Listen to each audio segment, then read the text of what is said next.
Welcome down to my 9-foot homemade oak bar. Pour yourself a cold one. You are listening to Bucs in the Basement. My name's Chris, and Craig here is the biggest Pirates fan you'll ever meet. Let's talk Pirates baseball now. Welcome to Bucs in the Basement. Now I see the changes in this town. They change, they say one thing, but then the next day it's different. They change, but they don't know what they want. All they do is change. Going left, going right, travel day, travel night. That's where we'll go. No excuses, no goodbyes, no one cries, no one lies. We'll never know.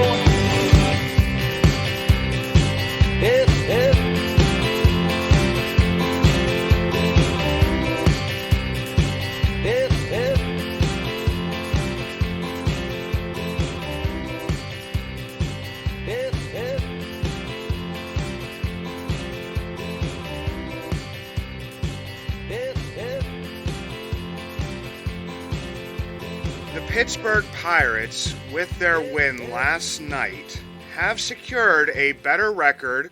They will not lose 100 games again this season. And I'm bringing back an old friend of the show here. He's out in St. Louis covering the team, doing the Lord's work here, hopefully bringing home a sweep today. Jason Mackey from the Post Gazette at JMackeyPG. Jason, how you doing today, brother? I'm doing great, man. I'm in St. Louis. I've never had a bad day in St. Louis. I am the weird person that really, really loves this city. It's one of my favorites on the tour, and we've had a couple good ball games. Weather's gorgeous. Barbecue always tastes good, so I'm in a good place. Yeah, you can't complain about St. Louis, man. I got to check it out earlier on this season for the first time, and yeah, just had a great time, great atmosphere they have out there, you know, all the stuff around the ballpark and everything. Very knowledgeable, friendly fans.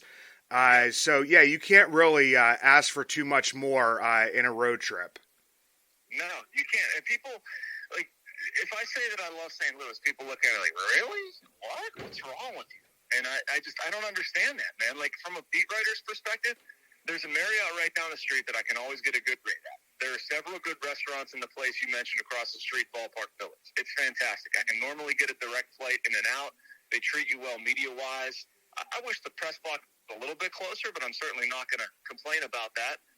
The fan base, the atmosphere at games, it's always really, really good. So, no, man, I'm such a – and I have family here as well, so that probably skews it a bit. But I love this city so much. I look forward to every trip down here. Yeah, that definitely would make it a little bit easier to get to see some family. But with the Pirates right now, we're into September, and people, of course, you know, took to social media to vent their frustrations about one Miguel Andujar getting the call up, and people are saying, you know, the Yankees are calling up Austin Wells, Jason Dominguez. Like, where are our, you know, fun September call-ups? So what would be the reasoning behind a Miguel Andujar call-up as opposed to, like, bringing Nicky G back up or Jared Triolo or even giving, you know, Kanan Smith and Jigba another, you know, go at it? So what's the reasoning you think behind, like, a Miguel Andujar call-up? Yeah, I mean, I get all that. I also get the, you know, I'm getting daily from people. Why isn't Miguel Andujar getting a chance? What are they doing? Why isn't he up here? So, like, let's not pretend that this is out of the blue, that they just, you know, committed a crime by bringing or up here. I mean, the way I see this, if you step back a little bit, like, the dude's had a pretty good minor league season. I mean, he's had a really good minor league season. He hasn't done anything at the major leagues, but you're going to take a look at him, right? You want to know if there's anything there, if he's worth retaining for next year. My gut tells me he's probably not, but that's not the genesis of what we're talking about. You're talking about wanting to see younger prospects. Okay. Well, if I look inside of that, a lot of them are already here. A lot of the seeds that are going to be a part of this thing are already on the team. Figueroa, Rodriguez, Henry Davis, although he's hurt. I understand that. I mean, if you're going to call for somebody, who are you going to call for? You're going to call for Nicky G. You're going to call for Triolo. Okay. Well, Triolo went down to the minor leagues with the emphasis of having a little bit of a different swing path, catching the ball out front more, hitting for more power. He's made some good progress on there, but I can understand not wanting to disrupt that. Gonzalez, yeah, maybe. I mean, he's certainly hit well down there. They're kind of different positions. I would also just argue that they have moves they can still make, too. You know, Alika Williams has not done anything offensively up here, especially against left-handers. They can make that move at any time. Vinny Capra is a placeholder until somebody takes that spot. They can make a Triolo or Gonzalez move at any time. But, you know, we knew they were going to take another look at Andujar. I would argue that over the balance of the season, he probably has put himself in position to be a September call-up. Timing's a little bit funky because he hasn't been producing much over about the past 20, but I get it. Yeah, it's definitely a little bit weird, and I even look to, like, people, like, look back to, like, the old September call-ups when, you know, they had, you know, you could call up anybody from the 40-man, and so you would see a lot of those prospects. And then also, you know, after the minor league seasons came back, you now have, you know, AAA going to almost the same length as Major League Baseball, and then, you know, the curve even going, you know, a week before that. So in my estimation, I just kind of look that these September call-ups are a little bit different than they have been in the past. And also, like you said, a lot of the guys are already here. Yeah. Yeah, and I don't like it. I mean, I think it's a flaw on Major League Baseball's part. Like, you should allow more than 2 September call-ups. Teams that are out of contention, I don't understand why we're just permitting 2 guys to get that experience. I mean, that's what September should be about. I mean, as much as I don't want to write like 500 names in a scorebook and have games that are 20 minutes longer because all the changes, I get why you do it, you know, and I think teams like the Pirates, teams that are, you know, in this stage of wanting to dole out playing time to guys are hurt by it. I'd like to see them go to 30, but nobody really cares what I think, and I still think that inside of that, I mostly understand what the Pirates are doing on that front. Now, if they keep, just to take the inverse of it, like if they keep Triolo and Gonzalez down for the remainder of September, I won't understand that. I think that'll be a rather dumb move. I also don't see them making it. And, I mean, you could look at somebody like Kanan Smith and Jigba. Has he really pushed his way into this mix, like, more than Andujar? I don't know. I mean, I guess you want to see it work out. I think a lot of us, you know, you like Kanan as a person, and you've seen flashes and whatever. I don't know if I see him being a part of this thing long term. I want to. Again, I really like him. I think the potential's there. But if I look at, on balance, who has earned the right to be in the position to be up here on September 1, 2, 3, 4, whatever, like I would say that Andujar has done more in that respect. Yeah, he's definitely had a good season, and like you said, you want to see what you have because you have to make, you know, another decision concerning, you know, arbitration again this offseason with him. And another thing that people are, you know, kind of talking about is, you know, the Pirates only having 2, maybe 3 starters at this point in time, using the opener a lot. So I've seen some calls for people, you know, to bring Quinn back up. To bring up Jared Jones. Like, what would be the reasoning behind maybe not bringing those guys up and kind of running some of these opener bullpen games? Yeah, I mean, they've run a lot of them. And frankly, Craig, I thought they've done a pretty decent job. I think the Pirates should be credited for finding Andre Jackson and putting him in the role that they have. Bailey Falter, Thomas Hatch, like, they haven't been bad. I mean, the slider that Falter left up last night was a terrible pitch. You know, the changeup that Hatch didn't get down far enough to Oneil, it wasn't great. But, I mean, on balance, these guys have been far better than I think anybody would have expected. You know, they're basically waiver claims plus giving up Rodolfo Castro, which hasn't exactly burned them. I like it. I don't know how I feel about turning things over to Priester and Jared Jones just yet. And obviously there's a pretty big question mark with Rowanzi right now in his shoulder. But your options, again, as you said, are Jared Jones and Quinn Priester. I'm not a big fan of rewarding somebody with like a 5.5 ERA in AAA, and that would be Jared Jones. Like, he's had strikeout stuff. He's been up and down.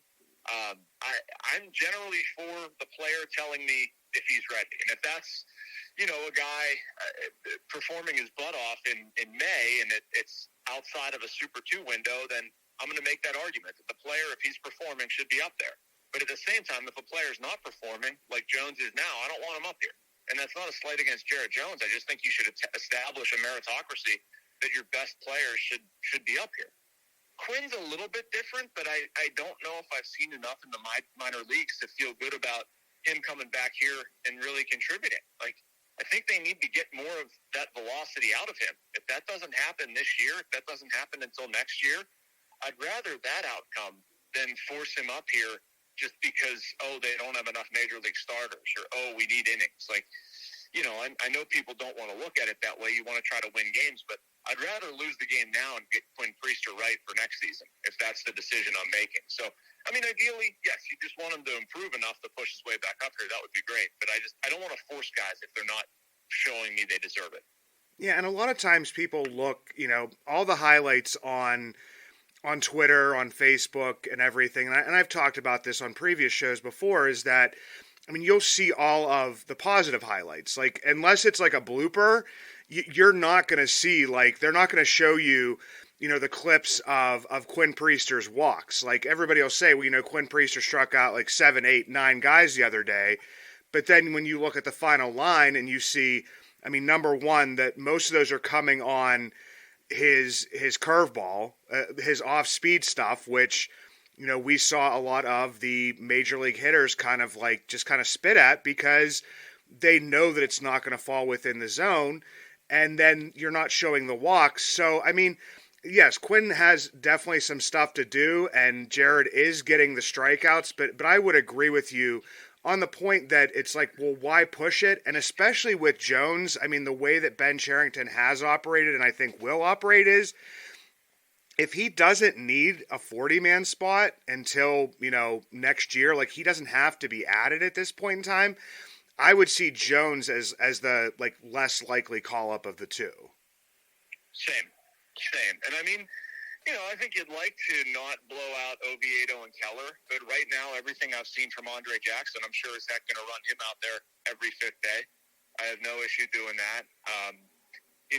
Luis Ortiz, to me, earned at least another time through the rotation. If you're going to call Hatch and Falter kind of a pairing, and that's what they're doing. And they don't have to get through 5 months like this. They have to get through less than one. So I'd honestly be okay with that. I really would. And if you need to adjust your roster at any point to get another bullpen arm here, I think you can do that. You can stretch some guys maybe a little bit further than you stretch them. That's fine too. But I just, I think there are other places you can go to. When I look at Quinn Priester, Craig, just to boomerang back to what you were saying before, I've seen what you've seen. I've seen the highlights of him throwing a nasty curveball that some AAA kid swings at and misses. And it hasn't happened as much up here. They basically sit on his hard stuff and they tattoo it. When I see Quinn Priester, somebody they drafted and was throwing 96, 97, throw 92, 93, that tells me there's something going on. That tells me that either he's severely injured, which I don't think he is because nobody would still be pitching at that level, or he's working on something / kind of wrapped around the axle upstairs. And he's trying to be too fine with his control and he's not confident enough in his mechanics. I think that's what we're seeing with Quinn. And to me, until that knot gets untangled, I don't really need to see it.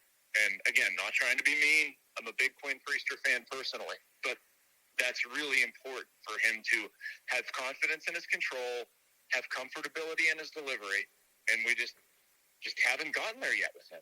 Yeah, and everybody, the excitement that he built up, during the, the pandemic year, because he was pumping, it was upwards of, I saw, at the Altoona, the alternate site, down in instructionals, he was, pumping 97 to 99, and it's not something that we've seen, in Altoona or in Indianapolis. So, it's going to have to come out somewhat, or at least tick up at least a little bit for his stuff to play better.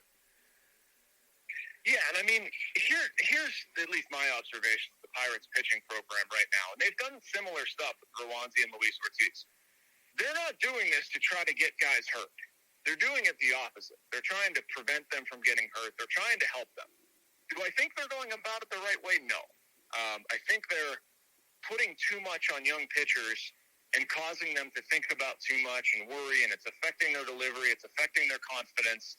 I think they're probably guilty, maybe guilty, of treating guys a little bit too much like robots, thinking if we just do this, have you do this, coach you up with this, show you this, that it's magically going to work.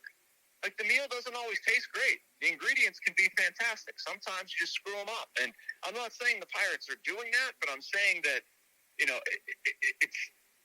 it just worries me how much they're putting on these kids' plates. And, you know, I don't think Quinn Priester is hurt. I don't think he's magically going to go from 97 to 92 and forget how to throw hard. Like, I think people need to understand and accept there's stuff going on there.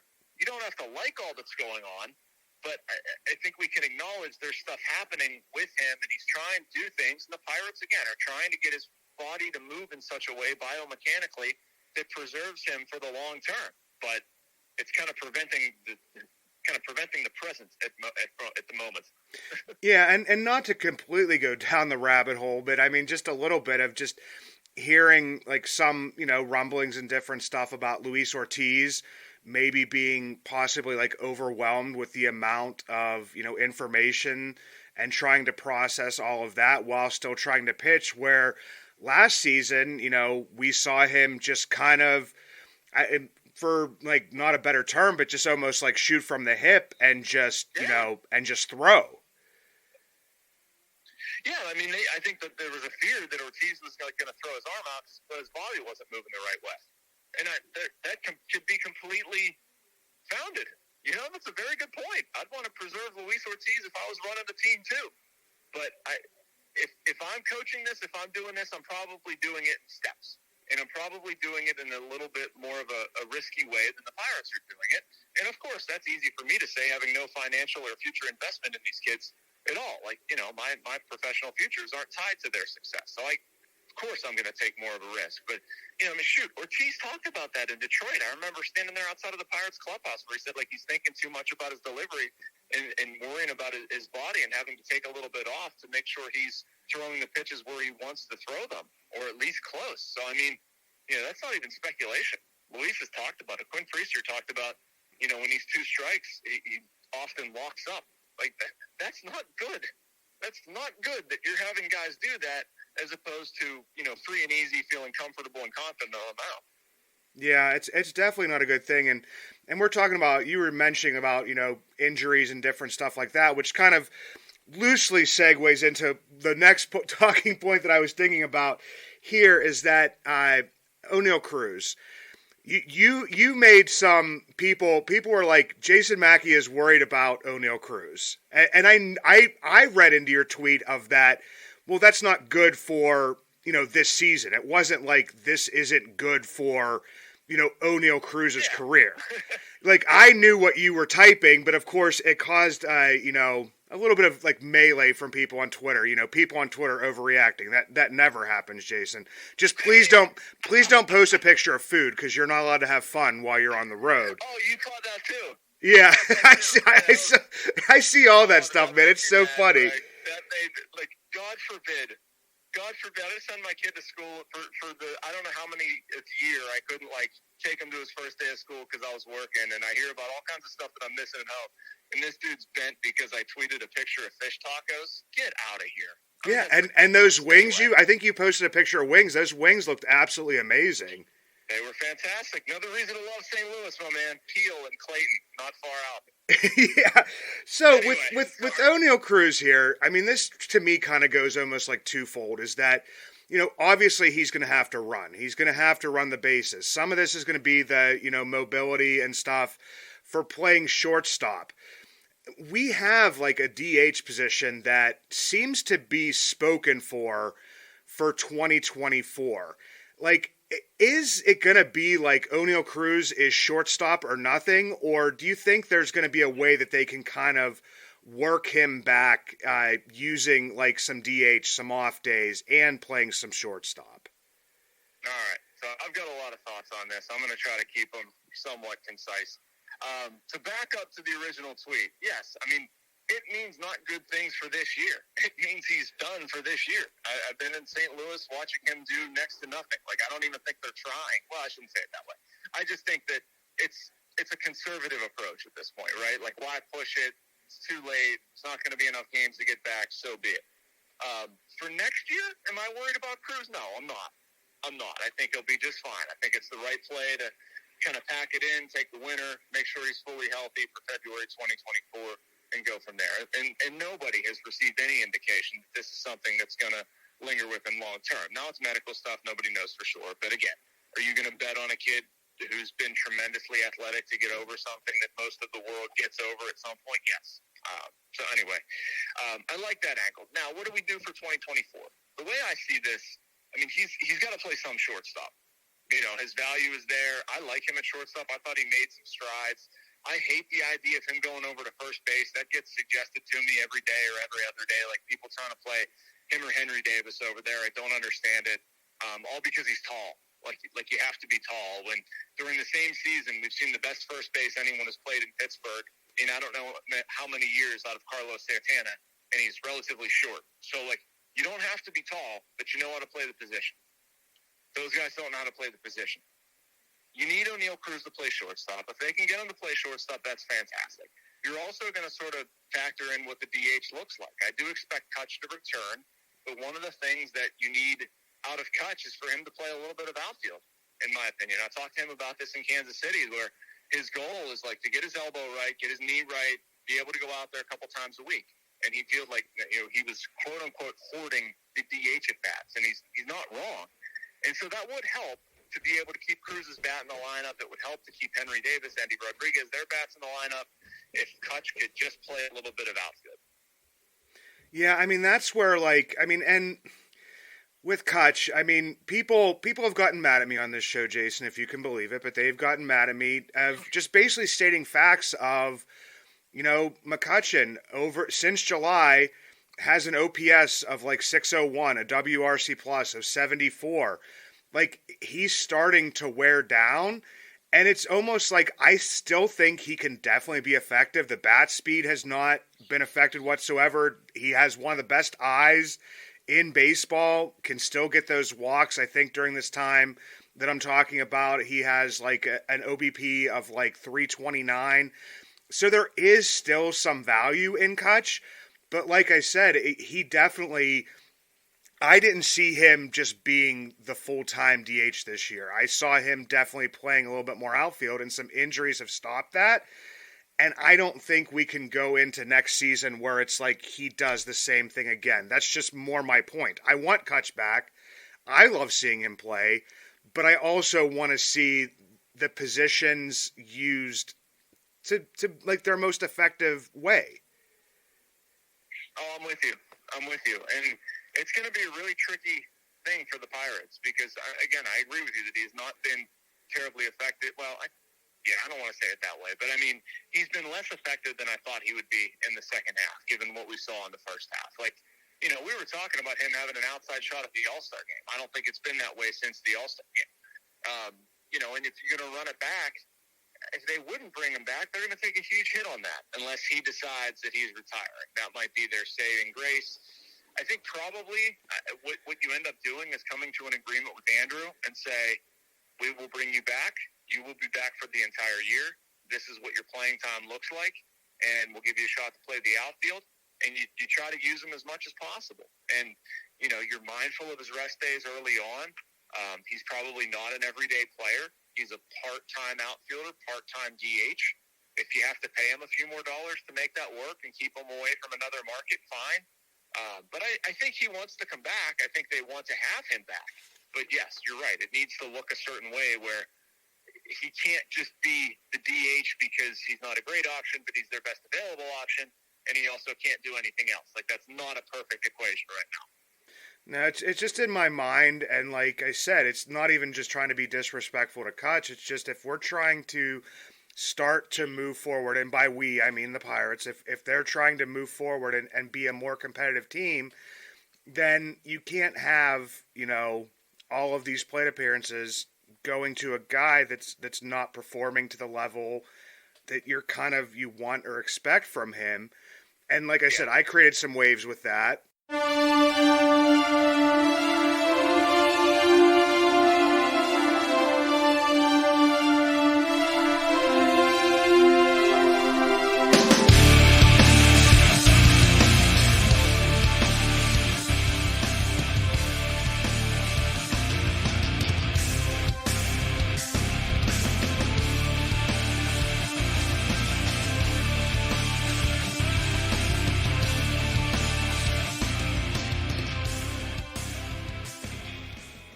if you ever see me out and about in Pittsburgh, you will always recognize me. And not just because of the white beard, but also because of the Y that is always on top of my head.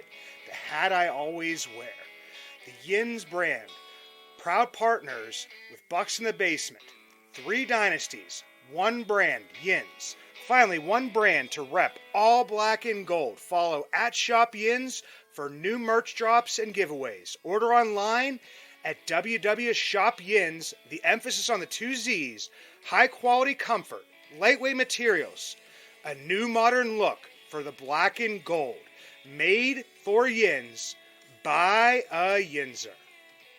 Speaking of creating waves, you created some waves this past week, Jason. Once again, Andy Haines, 99% coming back, and people read that, and I swear to God, people absolutely lost their minds, calling for John Nunnally to be the new hitting coach, which, I love John Nunnally. I think he's an asset to this organization, but would you see there being more additions to the major league staff as opposed to like changes and subtractions is where I would go with this question.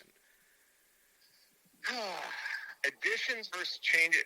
Yeah, probably, or just a net zero, I think is probably what I would ultimately say. I don't think they're going to go into next season with the entire coaching staff intact. Like, something always changes, but I don't think it's going to be Haines. I don't think it's going to be Oscar. I know it's not going to be Shelty. The main players are going to be back. And, that rubbed some people the wrong way. I knew it would. I'll go back to the Andy Haines and John Nunnally, Brian Hayes dust up and whatever, and sort of take you through how my reporting went and how I learned of this. But, I learned that they were working out together, or that Nunnally was helping Brian. I found that a little bit strange. No, I don't doubt that happens with guys, that they have coaches they're comfortable with and they help them. Sure. But, given Brian's August, given how precipitous the increase was, or I don't know if precipitous is the right word, but, how noticeable the increase was, I thought it was worth writing about. It wasn't meant to say that Andy Haines is the worst hitting coach in the history of hitting coaches. Do I think he's the right fit for this team? Probably not. I went into that time period reporting that and being around that story thinking Andy Haines was probably going to be gone. In conversations in and around that story, I learned that he's not going to be gone. So I reported that. I wrote in that story, the Nunnally and Haines thing, or Nunnally, Hayes, and Haines thing, that, Nunnally would make a good candidate, either to add to the major league staff or if they would move on from Andy Haines at the end of the year. And I don't know what's going to happen with John Nunnally, but Andy Haines, unless something crazy happens over the final month, I believe is going to stay in his current position. So anyway, that's a whole mishmash of things, Craig. I have lots of thoughts on the topic. Yeah, and that's where it's just like, Chris and I on one of like our most recent shows just talked about like, it's always like, okay, we'll change the hitting coach and then, stuff will change. But while I was thinking about that, I thought about how, we had Eckstein here, and Eckstein to me, I don't know if it's more of just an organizational philosophy and the guys that can kind of disseminate that organizational philosophy, because looking back at I think it was 2019 when Josh Bell, we're going back, but having his breakout year and players hitting well and kind of wanting, Eckstein to come back, and then obviously him getting, removed from the position, Andy Haines being brought in, I don't see their hitting philosophies as much different. It's attacking certain zones, being patient with the pitches, waiting for your pitch. It's stuff that, I've kind of been hearing from the Pirates since even prior to, Ben Cherington coming in. Yeah, and they have to do that, right? They're not just going to lean on the 430 homer guys that they have in the middle of the order. they have to get on base. I also understand that I look at the Haines thing honestly from this perspective that when this stuff was happening, they were not going well. That was before they are about to sweep Missouri or can sweep Missouri. different conversation around the team. But, if there's not a lot of progress made, if they lose 95 games, are you really going to run everything back? And this is, for instance, like after Charrington talked on Monday, with me and Alex Stumpf from DK Pittsburgh Sports in Kansas City, he basically said we have the right people in place on the pitching side. Shelty's coming back, and we need to score more runs. And said that like 9 different times. My interpretation from that conversation was like, yeah, that's not looking good for Haines. How can you lose 95 games, have the GM say we got to score more runs a whole bunch of times, and bring the hitting coach back? And meanwhile, you can look at individual player development among young guys and say, like, who objectively has gotten better? And I'm not sure you can say that. Now, that's one side of the conversation. The other one is probably that the Pirates haven't exactly been running out the 27 Yankees. Like, is it Andy Haines' fault that Alfonso Rivas has not produced more? Some of the young guys, sure, you'd like to see more, but I think some of it's on Jack Sawinski. I think some of it's on, guys that Brian Reynolds, like him slumping for the first couple of months. I'm not putting that all on Andy Haines. Like Brian Reynolds will tell you that's a Brian Reynolds problem. So anyway, what I'm saying is that I think the problems sometimes get unfairly placed on Andy Haines. I mean, and they've said this, the hitting coach is so easy to blame. I also think it's reasonable as a fan or the person covering this team to expect some change after a 95-loss win season or a 95-loss season where they didn't score enough runs. So that's my perspective on it. People know what I've reported, and, I can sort of understand sticking with Haines, and they really believe in him and whatever. I could also understand making a change because the results have been less probably than anybody would want. Yeah, I mean, it's definitely a difficult decision, and I don't think that, changing a hitting coach or changing a pitching coach miraculously turns, everything around the way that, some people think that it would. But Jason, you know what, man? I appreciate you taking out the time here. Looking forward to hopefully, like I said, a sweep here on Sunday. Everybody that doesn't, I'm pretty sure anybody that listens to this does. Please go follow Jason on Twitter at JMackeyPG, only if you're not going to send rude comments about food pictures. And Jason, enjoy the rest of the time in St. Louis, brother. Can't wait to do this again. All right, Greg. Thanks so much for having me. Take care. Absolutely, brother. If